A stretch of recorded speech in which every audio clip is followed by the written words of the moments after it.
జాయిస్ mayor ministries భాగస్వాములు మరియు స్నేహితుల ద్వారా ఈ కార్యక్రమాన్ని చూడడం సాధ్యమవుతుంది.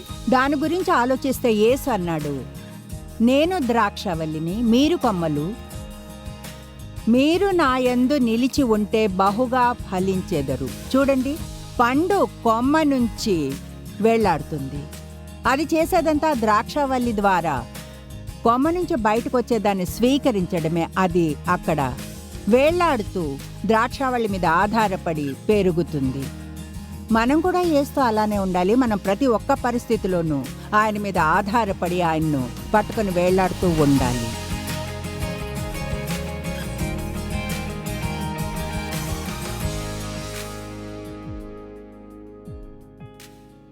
Thank you. ఆనందించాలి ప్రతిదినం ప్రోగ్రాంని చూస్తున్నందుకు. యేసు చెప్పాడు యోహాను 10:10లో, దొంగ దొంగతనానికి, హత్యకు, నాశనానికి వస్తాడు, కానీ నేను వచ్చింది మీరు జీవమును పొంది జీవితాన్ని ఆనందించడానికి, సమృద్ధిగా పొంగి పొర్లేంతగా ఆనందించడానికి. కనుక ప్రార్థిద్దాం, రోజు దేవుని వాక్యాన్ని వినడం వల్ల మరింత ఆనందాన్ని పొందగలరని. చూడండి, ఈరోజు ఖచ్చితంగా మీరు ఉత్సాహపడే విషయం గురించి మాట్లాడతాను మీతో. నేను వినయం గురించి మాట్లాడతాను. బహుశా వృద్ధి చేసుకోవడానికి అత్యంత కష్టమైనది ఆత్మఫలము. అయితే సాధ్యమైనంతగా అతి ముఖ్యమైన వాటిల్లో ఒకటి మనం పరిశుద్ధాత్మతో కలిసి కార్యం చేయవలసింది. గర్వానికి విరుగుడు కేవలం వినయమే. మనం అలా గర్వాన్ని పోగొట్టలేము. మన జీవితాల్లో దేవుని వినయం అనే కార్యాన్ని చేయనివ్వాలి. ఆయన అంటాడు, దేవుడు తగిన సమయమందు మిమ్మల్ని హెచ్చించినట్లు ఆయన బలిష్టమైన చేతి క్రింద దీన మనస్కులై ఉండుడి. అయితే నేనెక్కువగా చెప్తా, మీకు మీరుగా వినయం చెప్పుకుంటే దేవుడు చేయవలసి వస్తుంది అని, లేదా నాకిది ఇష్టం.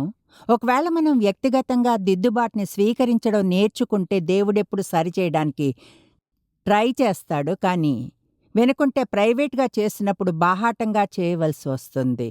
అది మరింత బాధాకరము. గర్వమే పాపానికి మూల కారణం. పరం నుంచి త్రోసివేయబడినప్పుడు సాతాను చేసిన పాపం గర్వమే. అన్నాడు, నేను దేవుని సింహాసనం కంటే నా దాన్ని పైన ఉంచుకుంటాను. చూడండి, కాదు, చేయలేరు. అధికారం దేవునిదే, అందరికంటే పైనుంది ఆయనే.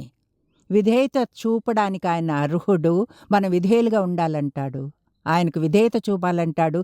మనం చూపితే మన జీవితంలోని విషయాలు బాగుంటాయి. దాని అర్థం ప్రతిదీ పర్ఫెక్ట్గా ఉంటుందని కాదు. కానీ దేవుడు చేయమన్నది చేస్తే మీ జీవితం ఆశీర్వదించబడుతుంది. అయితే ఆయన చేయమని చెప్పింది చేయకుంటే అప్పుడు విషయాలు జరిగే విధానం మనకు నచ్చదు. సామెతలు చెప్తుంది, గర్వం ఎప్పుడూ నాశనానికి ముందు వస్తుందని. ఇంకా ఇలా చెప్తుంది, ఒకవేళ గర్వం లేకుండా కలహం ఉండడం అసాధ్యమని. కనుక మీరొక్క నిమిషం ఆగి నాతో కలిసి ఆలోచిస్తారా ఈనాడు లోకంలో ఉన్న కలహం అంతటినీ గురించి? అది దాదాపు నమ్మశక్యం కాంది. ఎంతమంది కోపంతో ఉన్నవారున్నారో అది చూడండి, పెరుగుతూనే ఉంది. అంటే ఫాస్ట్గా. అదెలా అంటే ఈనాడు ప్రతి ఒక్కరూ వాళ్ళకేదో నచ్చదు కనుక దాని నుంచి పెద్ద డీల్ చేసి వ్యతిరేకంగా వస్తారు. మనం ప్రార్థించాలి, మనం చేయవలసింది చేయడానికి, దేవుణ్ణి సహాయం చేయమని. దేని క్రింద ఆయన ఉండమంటే దాని క్రింద ఉండడానికి, దేన్ని ఎదిరించాలంటాడో దాన్ని ఎదిరించడానికి మనం ప్రేమలో నడవాలి. మత్తయి 24లో స్పష్టంగా చెప్తుంది, అంత్యదినపు సూచనల్లో ఒకటి ఏమిటంటే సాతాను చల్లారిన ప్రేమ దుర్గాన్ని నిర్మించడానికి ట్రై చేస్తాడని చెప్తుంది.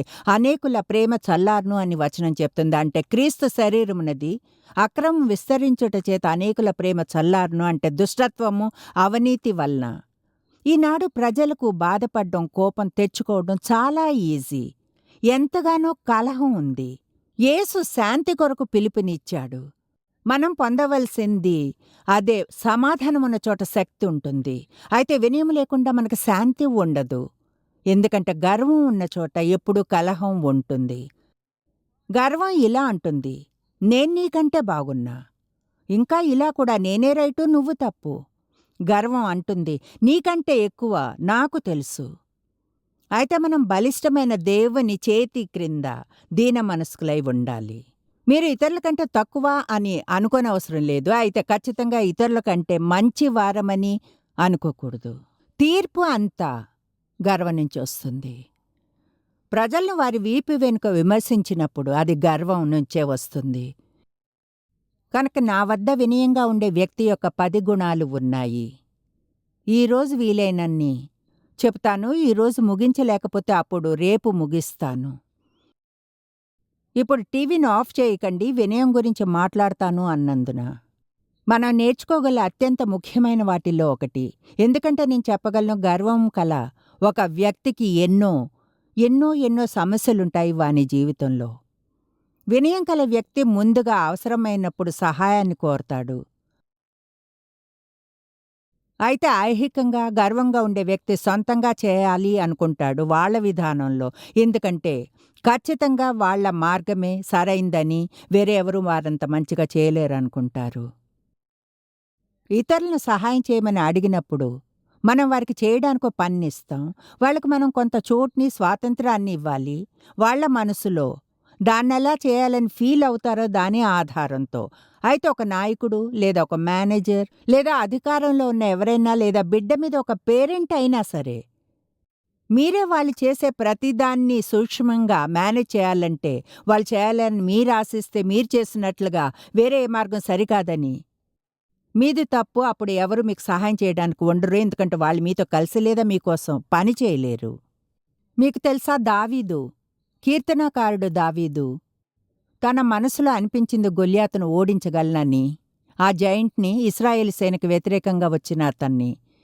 ఎవరూ అతను అలా చేయగలడని నమ్మలేదు, రాజు అయిన సౌలుతో సహా.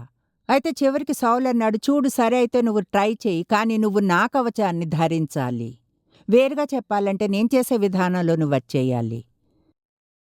బైబిల్ చెప్తుంది దావీదు సౌలు కవచాన్ని ధరించి ఆ పని చేయలేకపోయాడు అని.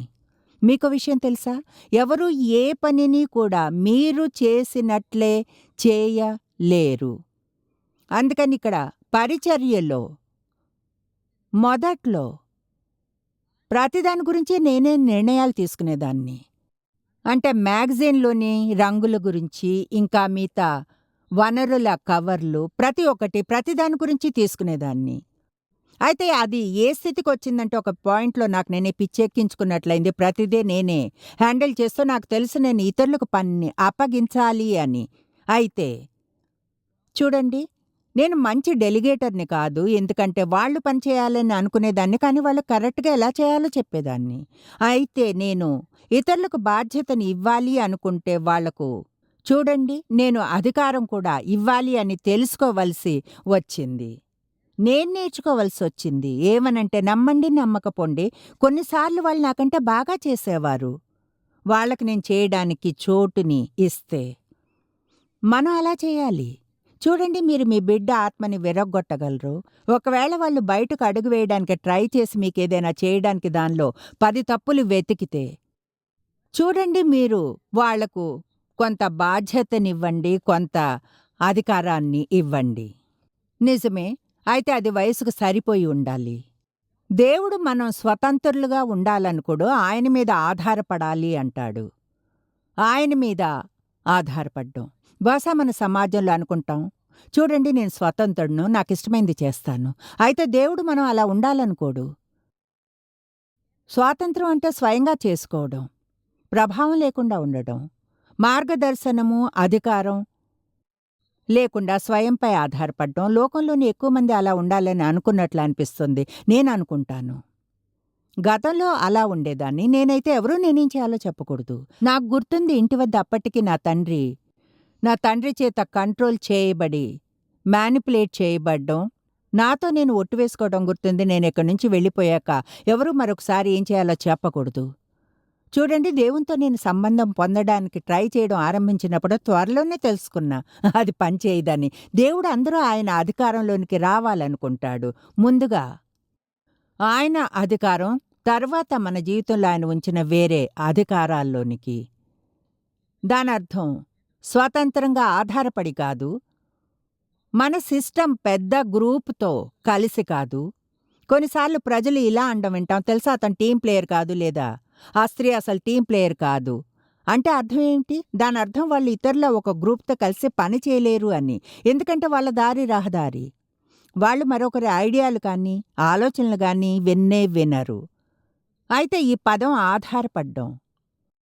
ఆధారపడ్డం అంటే ఇప్పుడు ఇది వినడానికి అదోలా ఉంటుంది. ముందుగా దాని అర్థం వేళ్లాడ్డం. అయితే దాని గురించి ఆలోచిస్తే యేసు అన్నాడు, నేను ద్రాక్షవల్లిని, మీరు కొమ్మలు. మీరు నాయందు నిలిచి ఉంటే బహుగా ఫలించెదరు. చూడండి, పండు కొమ్మ నుంచి వేళ్లాడుతుంది. అది చేసేదంతా ద్రాక్షవల్లి ద్వారా కొమ్మ నుంచి బయటకొచ్చేదాన్ని స్వీకరించడమే. అది అక్కడ వేళ్లాడుతూ ద్రాక్షావళి మీద ఆధారపడి పెరుగుతుంది. మనం కూడా యేసుతో అలానే ఉండాలి. మనం ప్రతి ఒక్క పరిస్థితిలోనూ ఆయన మీద ఆధారపడి ఆయన్ను పట్టుకుని వేళ్లాడుతూ ఉండాలి. దానర్థం పూర్తిగా ఆధారపడ్డం. దానర్థం నమ్మడం లేదా ఆధారం కొరకు విశ్వసించడం. ప్రతి పరిస్థితిలోనూ దేవుని మీద ఆధారపడాలి. మనకు సహాయం చేయమని. వినయం కల వ్యక్తి దేవునికి ఇవ్వవలసిన గొప్పను తాను తీసుకోడు, లేదా అసలైతే వాళ్ళు మరొకరికి చెందవలసినది తీసుకోరు. యోహాను 15:4-5 చెప్తుంది, నాయందు నిలిచి ఉండుడి, మీ యందు నేను నిలిచి ఉందును. తీగ ద్రాక్షావల్లో నిలిచి ఉంటేనే గాని తనంతట తాను ఏలాగ ఫలింపదో, అలాగే నా యందు నిలిచి ఉంటేనే కాని మీరును ఫలింపరు. ఇప్పుడు ఇది వినండి, ద్రాక్షావల్లి నేను, తీగలు మీరు. ఎవడు నా యందు నిలిచి ఉండునో, నేను ఎవని యందు నిలిచి ఉండునో వాడు బహుగా ఫలించును. నాకు వేరుగా ఉండి మీరేమీయూ చేయలేరు. తెలుసా, ఈ ఉదయం ఈ బోధనలను రికార్డ్ చేయడానికి స్టూడియోకి వచ్చినప్పుడు ఇంటి వద్ద ఇలా ప్రార్థించాను, దేవా, ఈరోజు నీ సహాయం కావాలి. ఇప్పుడు అలా గతంలో వేలసార్లు చేశాను. అయితే దాని అర్థం ఈరోజు మంచిగా చేస్తానని కాదు. ఒకవేళ దేవుని సహాయాన్ని పొందకుంటే, దేవుని సహాయం ఆయన్ని అడిగితే పొందగలం. దేవుని సహాయం అడగడం కూడా వినయాన్ని తెలుపుతుంది. దేవా, నువ్వు నాకు సహాయం చేయాలి, ఎందుకంటే నీవు లేకుండా నేనేమీ చేయలేను. పౌలు చెప్పింది కూడా నాకు గుర్తుంది. నాలో అంటే నా శరీరములో ఏ మంచియూ లేదు. నేనది చెప్పాను, దేవా, నువ్వు ఈరోజు నాకు సహాయం చేయనంత వరకు నా నుంచి ఏ మంచి రాదు. ఏమిటో తెలుసా, ప్రతి ఒక్క రోజు మీరు ఏమైనా చేయడానికి ముందు ప్రోత్సహిస్తున్నాను అలా ప్రార్థించమని. దేవా, నువ్వు కావాలి, నువ్వు లేకుండా ఏమీ చేయలేను. ప్రతి పరిస్థితిలోనూ నువ్వు కావాలి. ఈరోజు మనకి దేవుడు కావాలి. మనం ఆయన మీద ఆధారపడాలని అంటాడు. రోమా 12:3 తన్ను తాను ఎంచుకొన తగిన దానికంటే ఎక్కువగా ఎంచుకొనక తాను స్వబుద్ధి గల వాడగుటకై తగిన రీతిగా తన్ను ఎంచుకొనవలను. తెలుసా, అదెంతో బాగుంది. దాన్ని మళ్ళీ చదువుతాను. తన్ను తాను ఎంచుకొన తగిన దానికంటే ఎక్కువగా ఎంచుకొనక తాను స్వబుద్ధి కలవాడగుటకై తగిన రీతిగా తన్ను తాను ఎంచుకొనవలను. ఇప్పుడు మీరు అందరికంటే తక్కువగా ఉన్నారని ఎంచుకోకూడదు, కానీ మనం అందరికంటే పైన ఉన్నామని ఎంచుకొనకూడదు. మనకే అన్నీ కలిసి వచ్చాయని మిగతా అందరూ గందరగోళమని అనుకోకూడదు.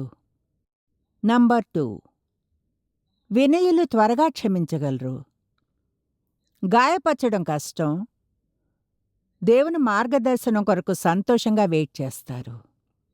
తెలుసా, అహంకారి ఎప్పుడూ దానికి నేను పగ తీర్చుకుంటాను, నువ్వు కష్టపడేలా చేస్తాను, నా పట్ల మంచిగా ప్రవర్తించలేదు. అయితే వినయం కలవారు వెంటనే క్షమిస్తారు, ఎందుకంటే వాళ్ళు దేవుడు ఇచ్చే వాటన్నిటిని గుర్తు చేసుకుంటారు వారిని క్షమించడానికి. వాళ్ళు త్వరగా బాధపడరు, ఎందుకంటే వినయం కలవారు ప్రేమలో నడుస్తారు.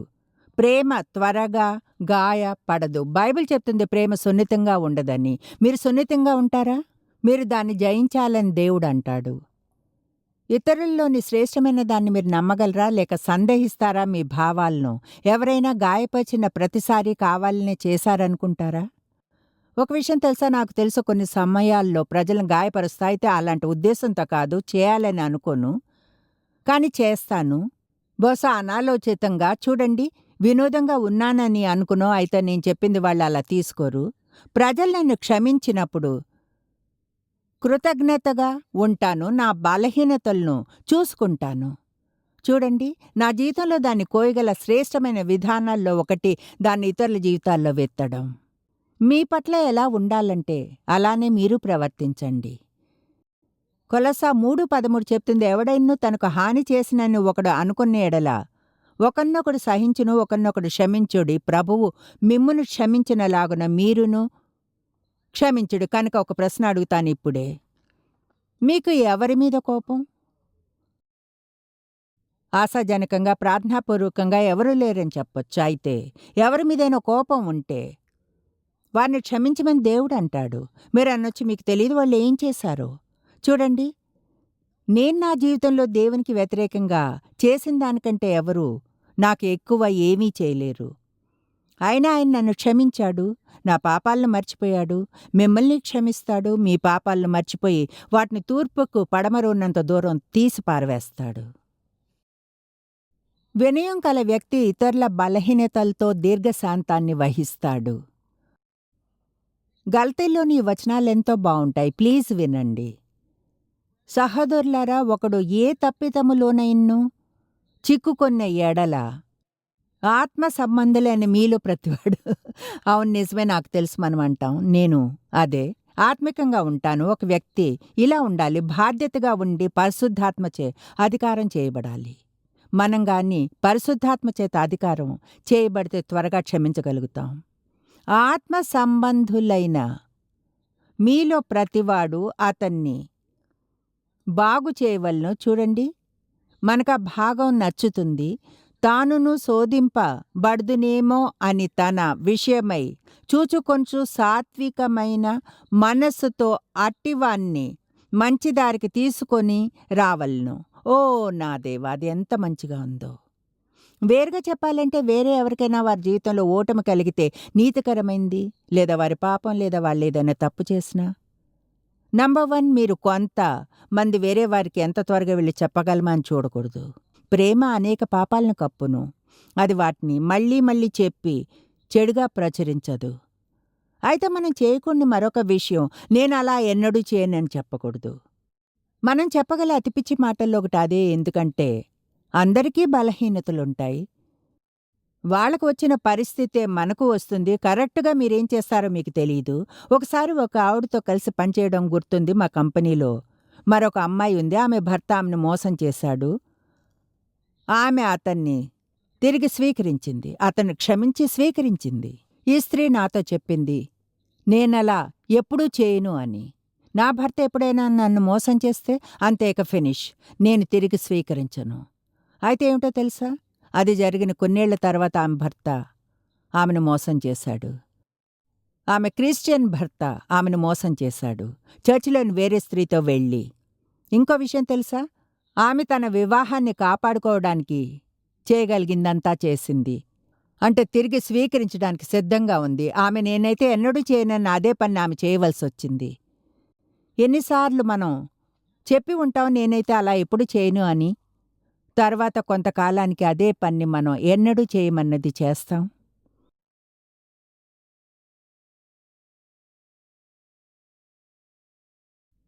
ఒకని భారములను ఒకడు భరించి సహించవలను అంటే అర్థం ఏమిటో తెలుసా? దాన్ని గాని నేను ఇంకొంచెం స్పష్టంగా చెబితే, ప్రజలను సహించండి. బహుశా కొన్నిసార్లు ప్రజలు నా బలహీనతలను సహించాల్సి ఉంటుంది. మీకు ఎవరితో అయినా మంచి దీర్ఘకాలపు సంబంధాలు ఉండాలంటే, ఎవరైనా పర్ఫెక్ట్గా ఉంటారన్నది తెలీదు. మీరు పర్ఫెక్ట్గా ఉన్న ఎవరితో అయినా సంబంధంలో ఉండగలరా అని నాకు తెలీదు. మీకు నచ్చని దేంతోనూ దానికి ఏ సంబంధమూ ఉండదు. జీవితంలో మీరు గాని దానికోసం చూస్తూ ఉంటే బహుశా నిరాశ చెందుతారు మళ్ళీ మళ్ళీ మళ్ళీ. అయితే గుర్తుంచుకోండి, మీరు పర్ఫెక్ట్ కాదని, అలాగే నేను కాదని. నేనది గుర్తుంచుకోవాలి. ప్రజల గురించిన మంచి విషయాలను గుర్తు చేసుకోవడం మీకు సహాయపడుతుంది. ఊరికే కూర్చుని ఎప్పుడూ వాళ్ళలోని లోపాలను గురించి ఆలోచించడానికి బదులుగా. కనుక బైబిల్ చెప్తుంది, మీరు సహించడానికి సిద్ధంగా ఉండాలని, ఇతరుల భారములను, కష్టాలను, నీతిగల లోపాలను తీసుకుని వెళ్ళడానికి. వావ్! అది చేయడం అంత ఈజీ కాదవునా? అయితే మనకు విధేయత కల మనస్సు ఉండి గుర్తిస్తే చేయగలం. చూడు దేవా, నేను చాలా తప్పులు చేశాను, ప్రజలు నన్ను సహించాలి. దేవా, నన్ను నువ్వు సహించాలి. పరిశుద్ధాత్మ మిమ్మల్ని అనుసరించిన సమయాన్నంతా గుర్తు చేసుకోండి. మీపై నేరం మోపి దేవుని వైపు తిరిగేలా ఒప్పించడానికి మీరు చేసిందంతా దేవుని చిత్తానికి వ్యతిరేకంగానే అయితే ఆయన మిమ్మల్ని వదిలి వేయలేదు, మీతోనే ఉన్నాడు. ఇక ఇప్పుడు ఆయన్ని ప్రేమిస్తున్నారు. మీకు మరింత మంచి జీవితం ఉంది. ఒకని భారములన్నొకడు భరించి సహించి మోసుకు వెళ్ళండి. ఇలాగు క్రీస్తు మెస్సయ్య నియమమును పూర్తిగా నెరవేర్చుడు. అది ప్రేమ యొక్క నియమము. ఎవడైనూ వట్టివాడై ఉండి కొదువుగా ఉన్నదాన్ని సమకూర్చుకొనుము. విధేయతతో తాను ఎన్నికైన వాణ్ణని ఎంచుకున్న ఎడల మరొకని బరువును మోయడానికి సమ్మతించుటకు తాను ముఖ్యమైన వాడు అనుకున్న ఎడల తన్ను తానే మోసపరుచుకొన్ను. నేనెవరికంటేనూ మెరుగైన దాన్ని కాదు, అలాగే మీరు కూడా. నంబర్ 3, వినయము కల వ్యక్తి సమాధానం చేయువాడు మరియు శాంతిని ప్రేమించువాడు. శాంతికరమైన జీవితాన్ని ప్రేమిస్తారు. గుర్తుందా, మొదట్లో చెప్పుకున్నా ఏమనంటే గర్వం లేకుండా కలహం ఉండడం అసాధ్యము అని. చూడండి, వినయం లేకుండా శాంతి ఉండడం అసాధ్యం. ఇలా అనుకుందాం, మీకు ఎవరితో అయినా ఒప్పందం లేకుంటే ఇద్దరు అనకూడనివి ఒకవేళ అనుకుంటే మీరే ఎప్పుడైనా ముందుగా వెళ్ళి క్షమాపణ అడిగేవారిగా ఉంటారా? త్వరగా వెళ్ళి విషయాలను మీరే సరిచేస్తారా? లేదా మొండిగా అలాగే కూర్చుని ఆలోచిస్తారా, వాళ్లే నన్ను క్షమాపణ అడగాలి ఎందుకంటే వాళ్ళు తప్పు నేనే రైటు కనుక? మీ సంగతి నాకు తెలియదు, కానీ ఏదో ఒక కారణం చేత నా భర్త ఎక్కువగా క్షమాపణ అడగాలి అని అనుకోరనిపిస్తుంది. ఖచ్చితంగా మీలో చాలామంది అలాంటివారే. దాన్ని అర్థం చేసుకున్నట్లు కనిపించని ఎవరినో పెళ్లి చేసుకున్న స్త్రీగానైతే, నా భర్త ఎన్నడూ నన్ను గాయపరచాలనుకోరు, కానీ కొన్నిసార్లు చేస్తారు. మా పెళ్ళైన మొదట్లో నాకు అనిపించేదేమనంటే దేవుడెప్పుడు నన్ను వెళ్ళి దేవుని క్షమాపణ అడిగి విషయాలను సరిచేసుకోమన్నట్లు. ఒకసారి దేవునితో అనడం గుర్తుంది, ఈసారి నా వంతు కాదు, క్రితంసారి నేనే సారీ చెప్పాను. బైబిల్లో ఎక్కడ ఉందనే అది మీ వంతైతేనే వెళ్ళి క్షమాపణ అడగాలి అని? అసలైతే ముందుగా క్షమాపణ అడగవలసింది ఎక్కువగా ఆత్మికంగా పరిణతి చెందినవారే. డేవ్ క్షమాపణ అడగకుండా ఉండడానికి కనిపించే కారణాల్లో ఒకటి, ఆయన విషయాలను ఫాస్ట్గా పోనిస్తారు. నేను వాటిని పట్టుకుని వేళ్లాడతాను, వాటితో పెద్ద డీల్ చేస్తాను. చాలాసార్లు నేను కూర్చుని ఆయన కోసం వెయిట్ చేస్తూ ఉంటాను. ఫలానా దాని గురించి ఆయన ఎంత సారీ ఫీల్ అయ్యారో చెప్పాలని, అంటే అలా చేశారని కూడా. ఆయన గుర్తించిన దానికి స్త్రీలు పురుషులు వేరుగా ఉంటారు. బహుశా ఈరోజు నేను నా భావాలను ఉంచుకుని ఉన్నానేమో, ఆయన అది గుర్తించలేదేమో. కనుక ఎప్పుడు కూర్చుని ఎవరో వచ్చి సారీ చెప్పాలనుకునే వ్యక్తిలా ఉండకండి. వెంటనే చేయండి. వెళ్ళి ప్రజలతో వెంటనే సమాధానపడండి. ఇలా అనండి, చూడు, నాకు అనవసరం మనలో ఎవరు రైటో ఎవరు రాంగో. మనం సమాధానంతో ఉండాలి. ఐఎమ్ సారీ, ప్లీజ్ నన్ను క్షమించు. ఇకపై మనిద్దరం కలిసిమెలిసి ఉందాం. నేను అలా ఎవరికో ఇంకా చెప్పాలి, వాళ్ళు నన్ను క్షమించడానికి తిరస్కరించారు. చూడండి, మనం కలిసి ఉండడం దేవునికి ఎంతో ముఖ్యం. ఫిలిప్పీ 2:2-5 చెప్తుంది, మీరు ఏక మనస్కులగునట్లుగా ఏక ప్రేమ కలిగి ఏక భావం కలవారుగా ఉండి ఒక్కదాని యందే మనసు ఉంచుచు నా సంతోషంను సంపూర్ణము చేయుడి. వావ్! మీకు తెలుసా, ఈనాడు ప్రజలు కలిసి ఉండడం ఎంత కష్టమవుతుందో? అయితే పౌలు చెప్పాడు, నా సంతోషమును సంపూర్ణము చేయుడి, ఒక్కదాని యందే మనస్సుంచి. నాకు అది నచ్చలేదు. నాకు నలుగురు పెద్ద పిల్లలు ఉన్నారు, వాళ్ళు కలిసి ఉండకపోతే నాకు నచ్చదు. నాకు 12 మంది గ్రాండ్ చిల్డ్రన్, వాళ్ళు కలిసిమెలిసి ఉండకపోతే నాకు నచ్చదు. ఐకమత్యంగా ఉండకపోతే బాధేస్తుంది. మాకు దాదాపు 450 మంది ఎంప్లాయీస్ ఉన్నారు పరిచర్యల్లో. డిపార్ట్మెంట్లోని వాళ్ళు కలిసిమెలిసి ఉండలేదన్నట్లు విన్నా, లేదా డిపార్ట్మెంట్లే కలిసి లేవన్నా ఇష్టం ఉండదు. నాకు శాంతి కావాలి, ఎందుకంటే శాంతి ఉన్న చోట శక్తి ఉంటుంది. శాంతి ఉన్న చోట దేవుని అభిషేకం నిలిచి ఉంటుంది. మా పరిచర్య శక్తివంతంగా ఉండాలి, కనుక మేము కష్టపడి పనిచేస్తాం, కలహం లేకుండా. జాయిస్ మేయర్ మినిస్ట్రీస్ ఉండేలా. రోమా 12:16-18 చెప్తుంది, ఒకంతో ఒకడు మనస్సు కలిసి ఉండుడి. హెచ్చువాటి యందు మనస్సు ఉంచక తగ్గువాటి యందు ఆసక్తులై ఉండుడి. మీకు మీరే బుద్ధిమంతులమని అనుకొనవద్దు. ఈనాటి బోధన ముగిస్తుండగా యేసును గురించి మనం ఆలోచిద్దాం. అవును, నేను పూర్తి చేయడానికి ఇంకా 7 పాయింట్లు ఉన్నాయి. వాటన్నిటినీ రేపు చెబుతాను. యేసుపై నింద మోపినప్పుడు ఆయన రక్షించుకోవాలనుకోలేదు. ఆయన శిష్యుల పాదాలను కడిగాడు. పునరుద్ధానుడైన తరువాత, మరణించి మృతుల్లోంచి లేపబడిన తరువాత శిష్యుల కొరకు బ్రేక్ఫాస్ట్ చేసి పెట్టాడు. యెరూషలేమున గాడిద మీద వెళ్ళాడు. వ్యక్తిగతంగా నేను అనుకుంటా, నేను తెల్లటి చార్జర్ మీద వెళ్ళుండేదాన్ని. మనకంటే ఎంతో వేరుగా ఆయన పనులు చేసేవాడు. మనం యేసు నుంచి ఏమి నేర్చుకోగలం? ఆయన అన్నాడు, నా కాడు ఎత్తుకుని నా వద్ద నేర్చుకోండి, ఏలేనగా నా కాడు సులువుగాను నా భారము తేలికగాను ఉన్నవి. స్వాగతం. ఆనందించాలి ప్రతిదినం జీవితం ప్రోగ్రాంకి మీరంతా చూస్తున్నందుకు థ్యాంక్ యూ.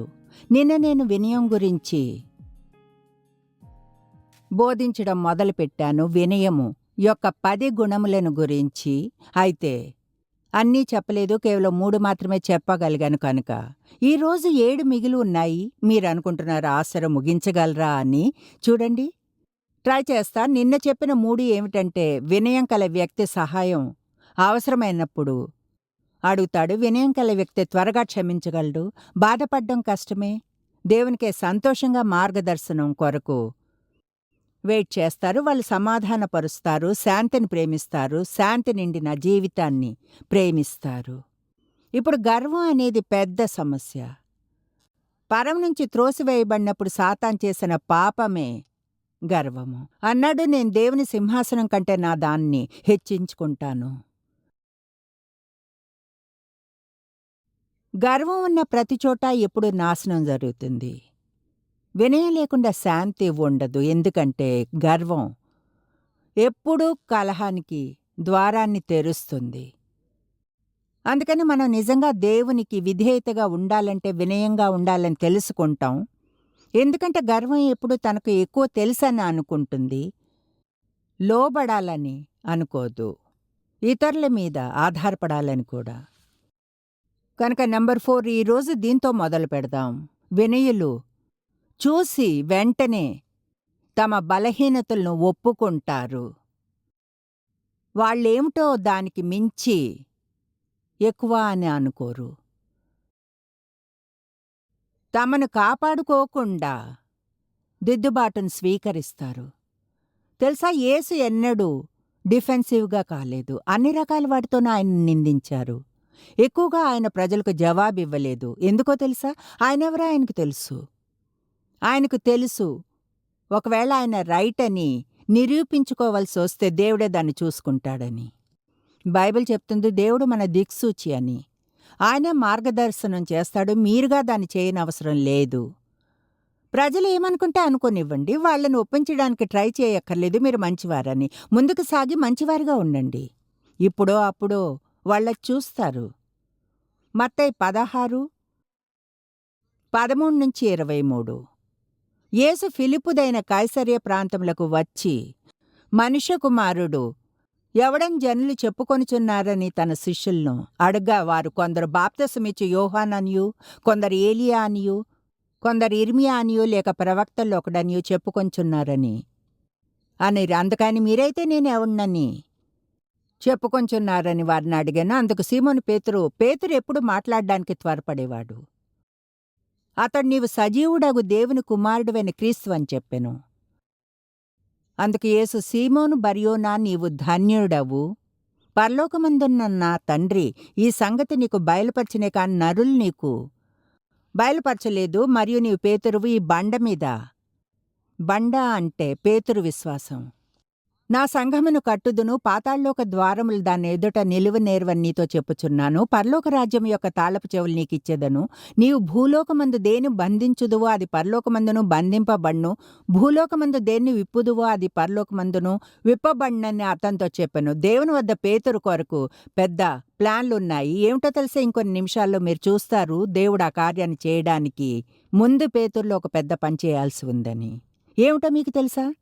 దేవుని వద్ద నా కోసం పెద్ద ప్లాన్లున్నాయి, కానీ నాలో ఉన్న కొన్ని విషయాలు దేవుని మార్గంలో అడ్డుకుంటున్నాయి. వాటితో ఆయన డీల్ చేయాలి, దేవుడు చేయాలనుకున్నది చేయడానికి ముందు. అంటే నింద వేయడం కాదు, కానీ అలా అయ్యే సాధ్యం ఉంది మీ విషయంలో. మీ జీవితంలో విషయాలు కదలవలసినంత వేగంగా ఎందుకు కదలడం లేదన్నది అర్థం కాలేదేమో. ఏమో దేవుడు మీతో దేని గురించో డీల్ చేయాలనుకుంటున్నాడేమో. మీరు అది ఒప్పుకుని ఆయన విధానాలకు లోబడ్డానికి సిద్ధంగా లేరేమో. నేను నీకు రాజ్యపు తాళాల చెవులనిస్తాను, నీకు అధికారాన్నిస్తా, శక్తినిస్తాను. ఆ వచనం చెప్పాలంటే అందరి కోసం. దేవుడు మనకు ఆత్మికమైన అధికారం ఉండాలంటాడు. అటు పిమ్మట తాను క్రీస్తు అని ఎవంతోనూ చెప్పవద్దని ఆయన తన శిష్యులకు ఖండితంగా ఆజ్ఞాపించెను. అప్పటినుండి తాను యెరూషలేమునకు వెళ్లి పెద్దల చేతను, ప్రధాన యాజకుల చేతను, శాస్త్రుల చేతను అనేక హింసలు పొంది, చంపబడి 3వ దినమున లేచుట అగత్యమని యేసు తన శిష్యులకు తెలియచేయ మొదలుపెట్టగా, ఇప్పుడు దీన్ని గమనించండి, ఇక్కడే ముఖ్యమైన పాయింట్ ఉంది. పేతురుని గురించి ఏదో చూస్తాం. పేతురు ఆయన చేయి పట్టుకుని ఆయన గద్దింపసాగెను. ఇప్పుడు అతడు అలా చేయడానికి అతనికి ఎంతో గర్వము ఉండి ఉండాలి.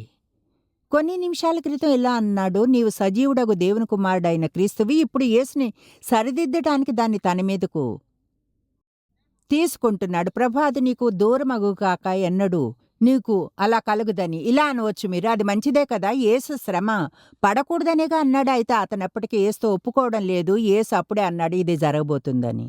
బహుశా కొంచెం సాధ్యమయ్యేలానూ ఉంది. ఏమిటంటే పేతురు యేసుతో ఉన్నందున ఆయన శ్రమ పడకూడదనుకున్నాడు. యేసు వెళ్ళి స్వయంగా అటువంటి పరిస్థితుల్లో పడకూడదనుకున్నాడు. అక్కడ ఆయన మాత్రం కాదు, వాళ్ళంతా శ్రమ పడతారని. అయితే ఆయన పేతురు వైపుకి తిరిగి, సాతానా నా వెనుకకు పొమ్ము. మీకు అది ఎలా వినిపిస్తుంది?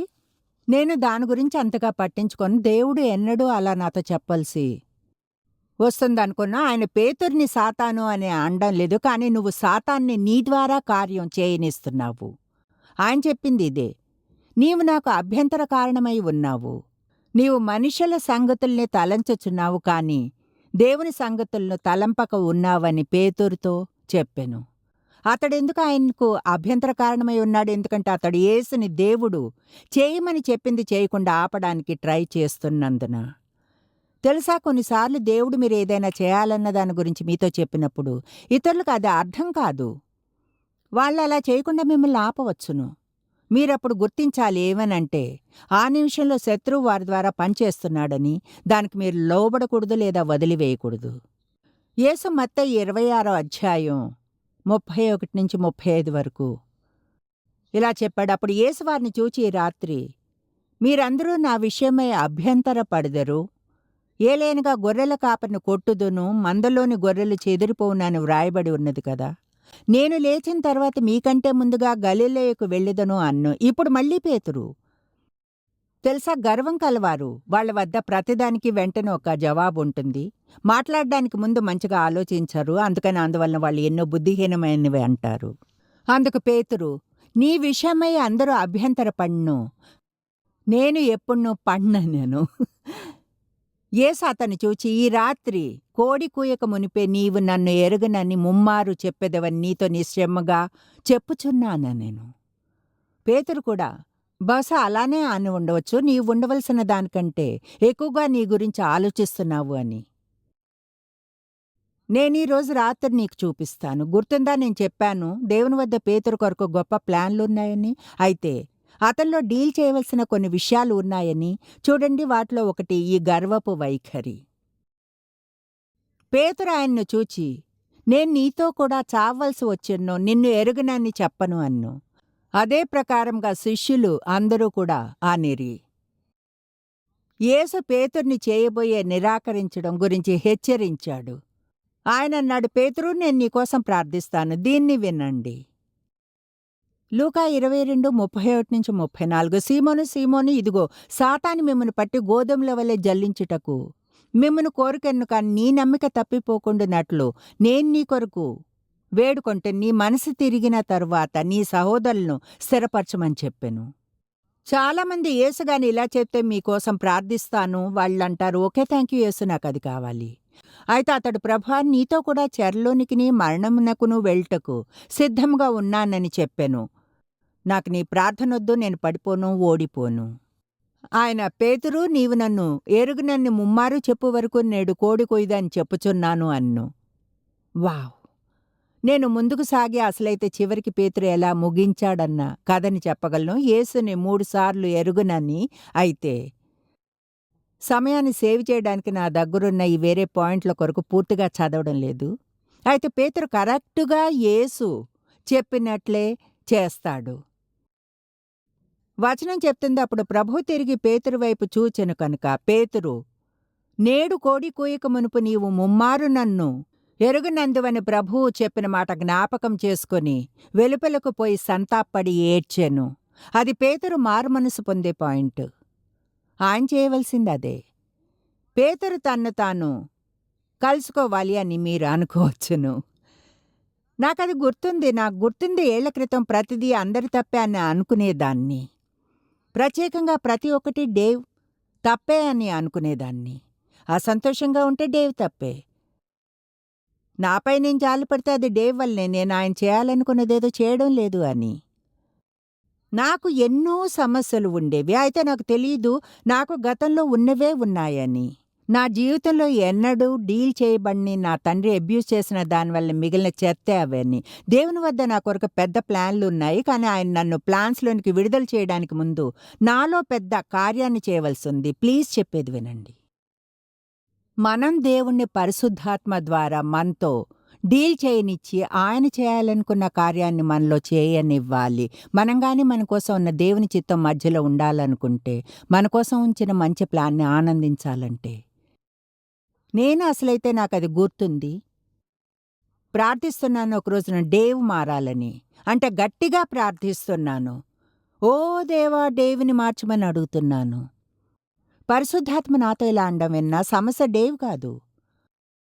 అప్పుడు అనుకున్నాను, మరైతే ఎవరు? ఇక్కడ సంబంధంలో నేను డేవే కదా ఉంది. అది కరెక్ట్గా ఎలా జరిగిందో గుర్తులేదు, కానీ దేవుడు నాకు తెలియచేశాడు నాతో జీవించడం అంటే ఎలా ఉంటుందో. నాతో కలిసి ఉండడం ఎంత కష్టమో, ఎంత సున్నితమైనదాన్నో, ఎంత ఈజీగా కోపం వచ్చేదో, ఎలా మూతి ముడుచుకుని ఒక్కోసారి ఎన్ని రోజులు కోపంతో ఉండేదాన్నో. 3 రోజులు ఏడ్చాను. నన్ను నేను ఎదుర్కొని పేతుర్లానే. ఆ పాయింట్లోనే నేను మారడం మొదలైంది. అయితే చాలా దూరం వెళ్లాల్సొచ్చింది. ఆ రోజున జరిగింది కనీసం దేవుడు ఏం చెప్తున్నాడో నమ్మాను. నాకు సమస్య ఉందని గుర్తించాను. నాలో దేవుని కార్యం చేయనివ్వాలి. మీకు చెప్తున్నాను, అంతా కూడా 1-2 నెలల్లో సరిపోయేది. అయితే విచారకరం, దానికి ఎన్నో ఏళ్లు పట్టింది. దేవుడు నన్ను పరిచయంలో ఉండనిచ్చాడు. నాకు ఇంకొంచెం బాధ్యతగా ఉండడానికి ఇచ్చాడు, మరింత ఎక్కువగా. అయితే అదంతా రాత్రికి రాత్రే కాదు, ప్రపంచవ్యాప్తపు విషయం. ఇప్పటికి నేను పరిచర్యలోనికి వచ్చే 40 ఏళ్ల కంటే ఎక్కువైంది. నేను చెప్పే విషయాలు 40 ఏళ్ల క్రితం జరిగినవి. దేవుని గాని మీతో కలిసి పనిచేయనిస్తే మీ జీవితంలో దానికి కొంచెం సమయం పడుతుంది. అయితే దేవుని వద్ద మీకోసం ఎంతో మంచి ప్లాన్లు ఉన్నాయి. ఆయన కోరుకునేది ఆయన్ని చేయనివ్వండి. మీ జీవితంలోని ఎలాంటి గర్వాన్నైనా డీల్ చేయనివ్వండి. మిమ్మల్ని వినయపు ఆ చోటుకు తీసుకుని రానివ్వండి. మీరు సాత్వికంగా, సున్నితంగా, శాంతంగా ఉండి దేవుడు చేయమన్నది త్వరగా చేయగలిగేలా. తెలుసా, ఎంతోమంది నాయకులు ఓడిపోతుంటారు. నాకు ఆ స్టేట్మెంట్ ఇష్టం. ఓడిపోయే నాయకులు. ఎందుకో తెలుసా? ఎందుకంటే కొన్నిసార్లు ప్రజలు నాయకత్వపు చోటుకొచ్చినప్పుడు వారికి శక్తి మరియు ప్రజల మీద అధికారం ఉంటుంది. అప్పుడు వాళ్ళ మనసుల నిండా వారే ఉండి ప్రజల్ని అవమానపరుస్తారు. లేదా వాళ్ళు వారి విధానాల్లో పనులు చేయగలరని, ఇకపై దేవుణ్ణి విన్నవసరం లేదని. అప్పుడే ప్రజలు సమస్యల్లో పడతారు. బైబిల్ అటువంటి ప్రజలను గురించి చెప్తుంది. సౌలు పడిపోయాడు. గర్వం వలన రాజు అయిన సౌలు పతనమయ్యాడు. సౌలుని గురించిన కథ చాలా ఆసక్తికరంగా ఉంటుంది. సమూయేలు చెప్పాడు, నీ దృష్టికి నీవు అల్పుడుగా ఉన్నప్పుడు ఇశ్రాయేలీయుల గోత్రములకు శిరస్సువైతివి. యెహోవా నిన్ను ఇశ్రాయేలీయుల మీద రాజుగా అభిషేకించెను అన్నాడు. నీ దృష్టిలో నీవు అల్పుడుగా ఉన్నప్పుడు దేవుడు నిన్ను అభిషేకించి ఇశ్రాయేలు మీద రాజుగా చేశాడు. మనం వచనాలు అన్నిటినీ తీసి చదివితే సౌలు దేవునికి అవిధేయత చూపాడు ఎన్నోసార్లు. దేవుడు అతను చేయవద్దని చెప్పినవి చేశాడు. అది మనుషుల భయం వల్లనే. ఎప్పుడూ అతను ప్రజలను నిరాశపరచడానికి భయపడేవాడు, లేదా పోగొట్టుకుంటానేమో అని. కనుక దేవునికి బదులు వాళ్ళని ప్రీతిపరిచాడు. అప్పుడు అక్కడ ఒక పాయింట్ ఉంది, విచారకరం. దేవుడు ప్రవక్త అయిన సమూయేలుకు చెప్తాడు, సౌలుని రాజం చేసినందుకు పశ్చాత్తాపడుతున్నాను. ఏమిటో తెలుసా? దేవుడు ఎన్నడూ ఇలా అనాలని అనుకోను. జాయిస్కి ఆ టీవీ పరిచర్యనిచ్చి పశ్చాత్తాపడుతున్నాను అంతమంది జీవితాలకై మాట్లాడగలుగుతున్నందుకు. అన్నిటికంటే ఎక్కువగా మన జీవితంలో దేవుని అంగీకారాన్ని కోరుకోవాలి. అది పొందడానికి మన జీవితంలో వినయం అనేది ఉండాలి. మనం తప్పని ఒప్పుకోవడానికి సిద్ధపడాలి. తప్పైనప్పుడు అది దేవుని ముందైనా సరే, మనిషి ముందైనా సరే. నెబుకద్నెజరు బైబిల్లోని వేరే పరిస్థితుల్లో నిజంగా బాగా ఆరంభించాడు. చివరికి పెద్ద గందరగోళంలో ముగించాడు.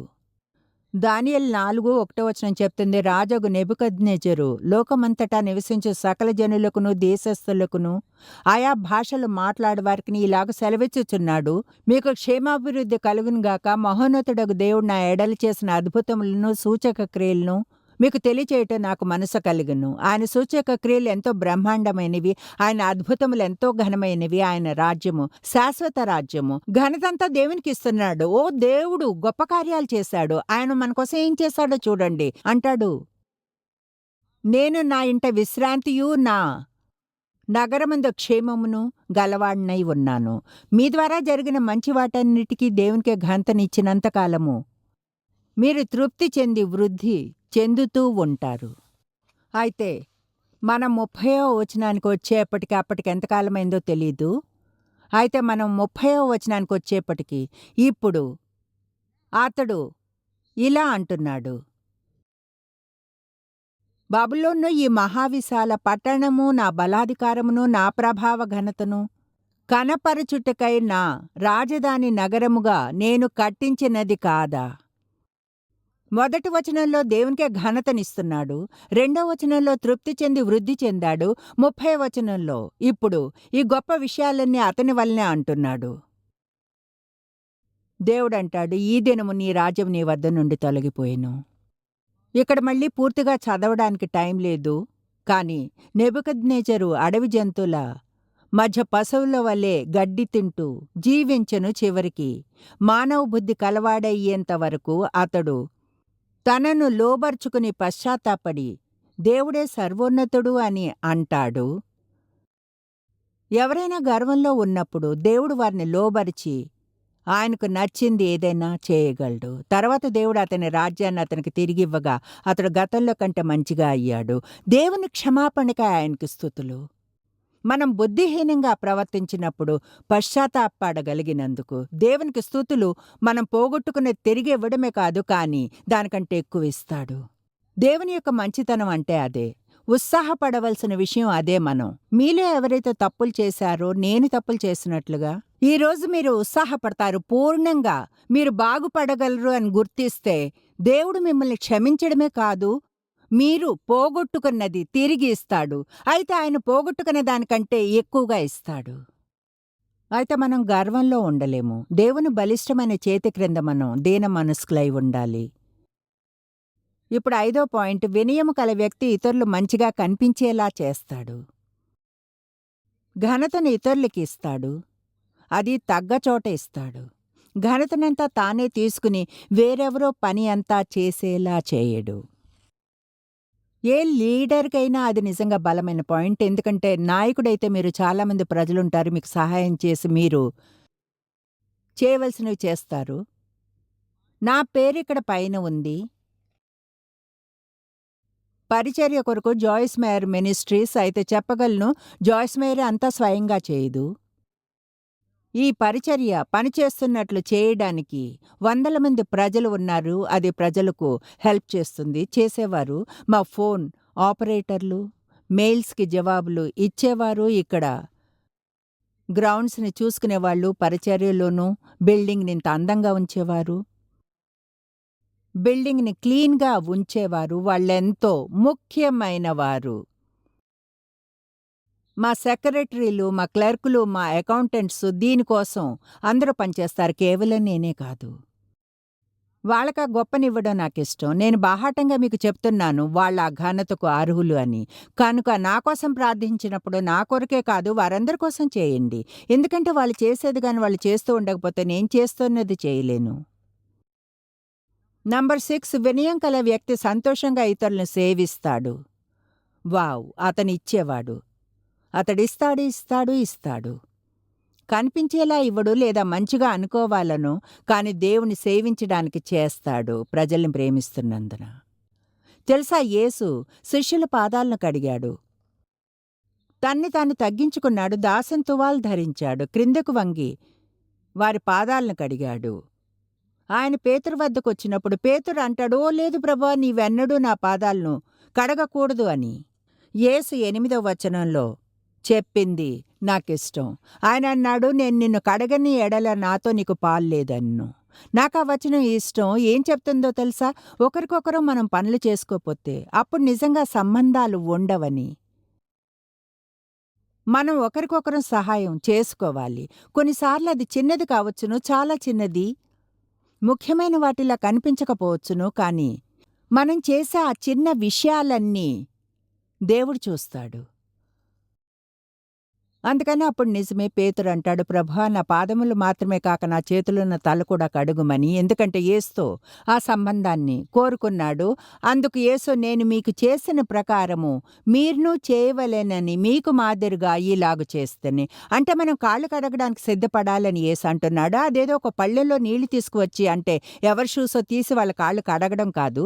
ఇక్కడ మనం చేయడానికి సిద్ధపడవలసిన ఒక సిద్ధాంతం ఉంది. అది బహుశా అది మనల్ని తక్కువగా క్రింద ఉంచినట్లుగా చేస్తుందేమో, కాని ఇతరులకు చిన్నదిగా కనిపించవచ్చును. అయితే దేవునికి ఎంతో గొప్ప విషయం.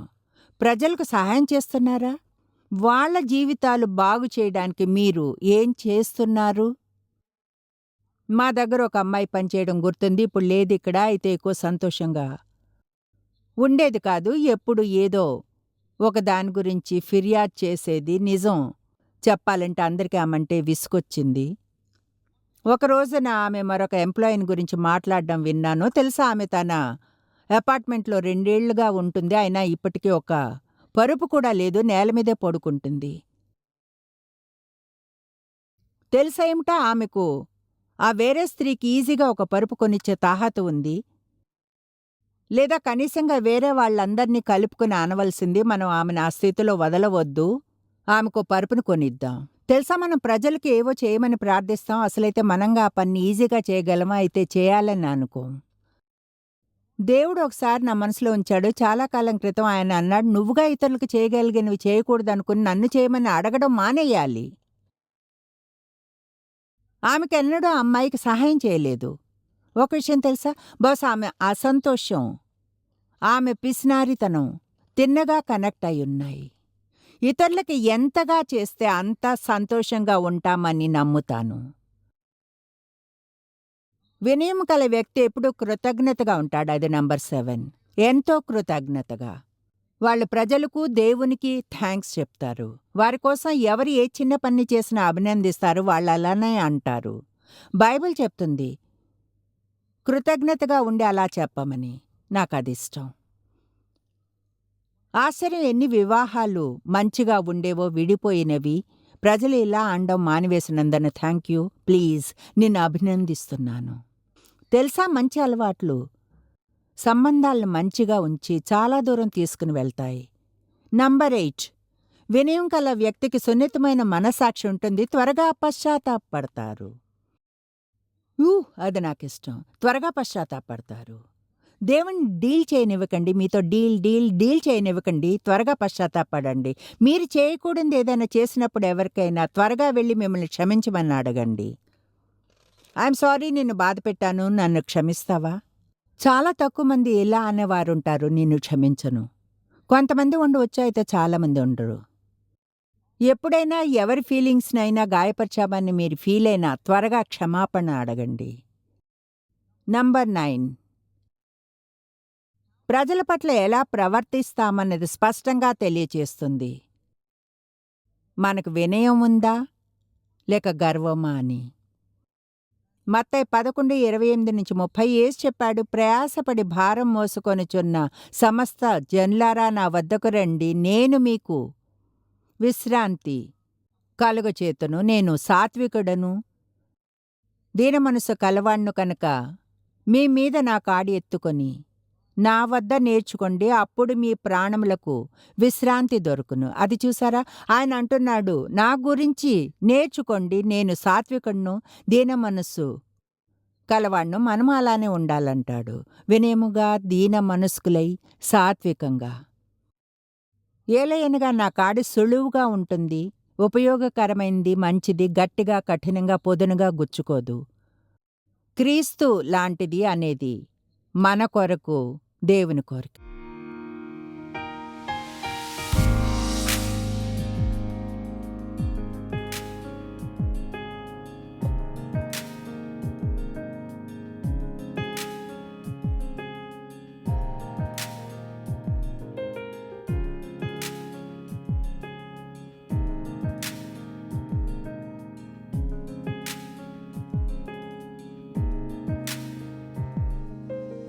జాయిస్ మేయర్ మినిస్ట్రీస్ భాగస్వాములు మరియు స్నేహితుల ద్వారా ఈ కార్యక్రమాన్ని చూడడం సాధ్యమవుతుంది.